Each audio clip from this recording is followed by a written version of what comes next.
The Dravik had ruled the stars with impunity for 3 centuries. Their warships scoured planetary systems, demanding tribute and obedience. Those who refused faced orbital bombardment. Those who resisted were made examples of. Fear was their currency, terror their doctrine. When humanity emerged onto the galactic stage, the Dravik observed them with mild curiosity. Humans were physically unimpressive, no natural armor, modest strength, unremarkable speed. Their technology was adequate but unexceptional. They controlled just 17 systems at their zenith of expansion. Another species to subjugate, Grand Commander Vrex announced to his war council. Standard procedure. The Dravik had successfully conquered over 30 species. There was no reason to think humans would be different. They were wrong.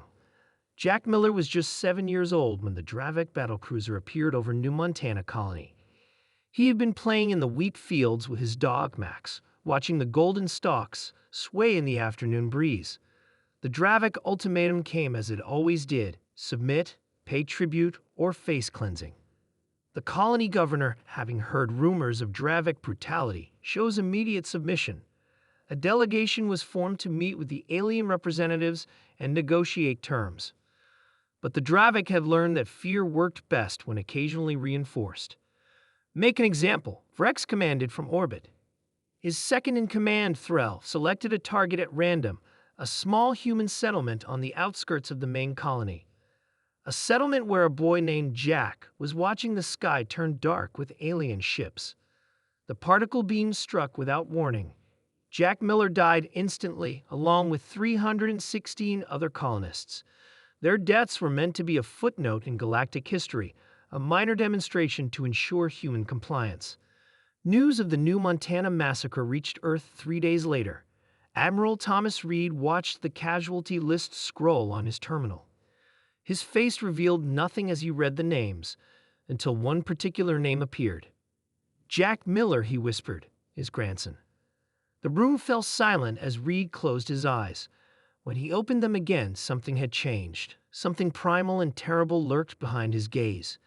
"Get me the Security Council," he said quietly. It's time they learned. The Dravik had no concept of human grief. They understood loss as a tactical setback, not an emotional wound. They had no framework to comprehend what they had awakened. In Dravik culture, children were resources, future soldiers and workers. Their deaths were regrettable inefficiencies. Humans, they would discover, saw things differently. Humanity's response was neither immediate nor obvious. The New Montana colony paid its tribute. Earth's representatives made formal diplomatic protests but accepted Dravik terms. The aliens mistook compliance for submission. 3 weeks later, the Dravik outpost on Rigel Ix went silent. 2 days after that, their mining operation on Tas Ceti disappeared.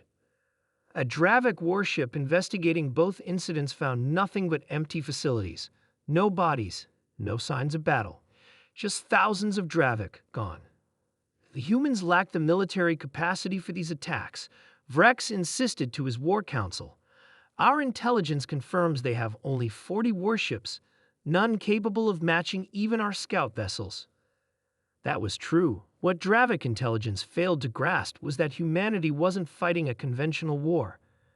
Admiral Reed had activated Pantheon Protocol, a contingency designed for extinction-level threats. Across human space, black operations teams deployed carrying experimental technologies deemed too dangerous for regular use. They moved in shadow.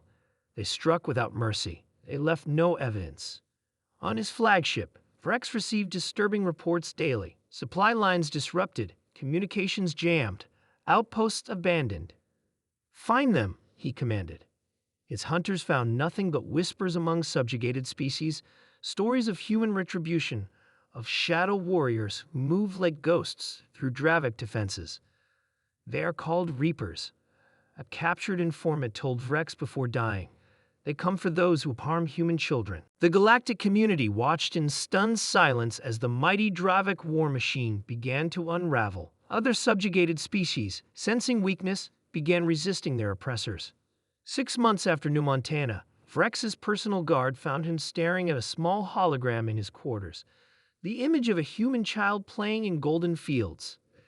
"They're coming for me," he said. The guards found his chambers empty the next morning.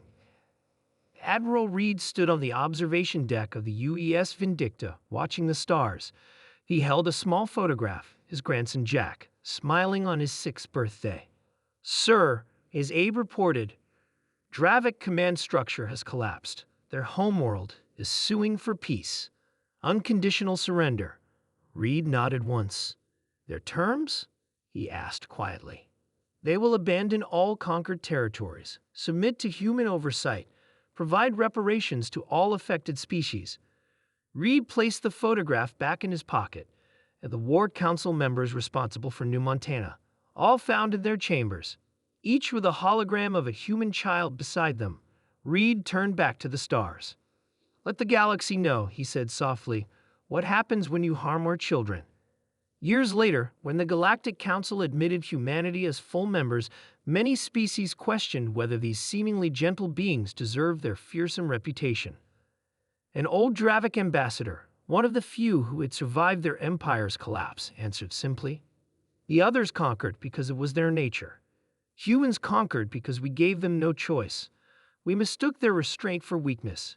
We misunderstood what humans are capable of when provoked." He looked around the chamber with ancient, haunted eyes. They were never the sheep we thought them to be. They were wolves, pretending to be sheep until we threatened their young. The galaxy remembered, and no one ever harmed a human child again.